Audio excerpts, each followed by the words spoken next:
আসলাম, আপনি কি পাঠানের ভাই? জি জি, আমি রাইকুল পাঠানের ছোট ভাই। আচ্ছা, ছোট ভাই। আচ্ছা আচ্ছা, কি করেন আপনি? আমি যে ওর সাথে রাজনীতি করতাম, আমি 1 নং মেদিনীপুর ইউনিয়ন স্বেচ্ছাসেবক দল যুগ্ম আহ্বায়ক। আচ্ছা আচ্ছা। তো পাঠানের সাথে কি এর মধ্যে দেখা হয়েছে, কথা হয়েছে? কথা হয়েছে, 15 দিন পরে পরে কথা হয়। আচ্ছা, কেমন আছে পাঠান? এখন বর্তমানে সে জেলে আছে, কিন্তু অসুস্থ। কি হয়েছে? যে সে মানসিক ভাবে দুর্বল, আর মানে ও তো রিমান্ডে গেছিল, রিমান্ড থেকে আসার পর থেকে তার শরীর দুর্বল। তারপরে আমরা এনে ওষুধ দিতে গেছিলাম, ওষুধ দেওয়ার জন্য দেয়নি। আর ওরে হাইকোর্ট পর্যন্ত নিষিদ্ধ করা হয়েছে। তারপরে যে আমাদের সুলেমান হাসান রুবেল ভাই মামলাটা দেখতেছে, মানে অনেক চেষ্টা করতেছে।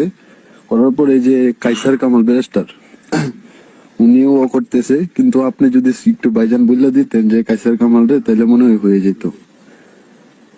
আচ্ছা ঠিক আছে, আমি বলে দিব। মানসিক ভাবে অসুস্থ মানে? মানে একটু অসুস্থ, তার শরীরে মানে খাওয়া দাওয়া মানে একটু মানে সমস্যার কারণে সে মানে একটু মাথায় একটু সমস্যা হইতেছে, আর পায়খানার রাস্তায় ওর একটু মানে সমস্যা, রক্ত যায় আর কি, মানে এরকম।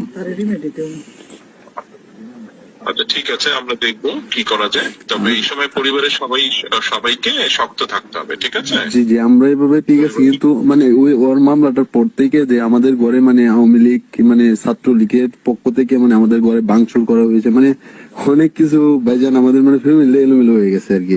আর ওরে যে মামলায় আসামি করছে, আমরা তিনো বাইরে এই মামলার আসামি দেওয়া হয়েছে। তারপরে আমরা মানে আমাদেরকে ধরতে পারে নাই, ওরে ধরে লাইছে আর কি।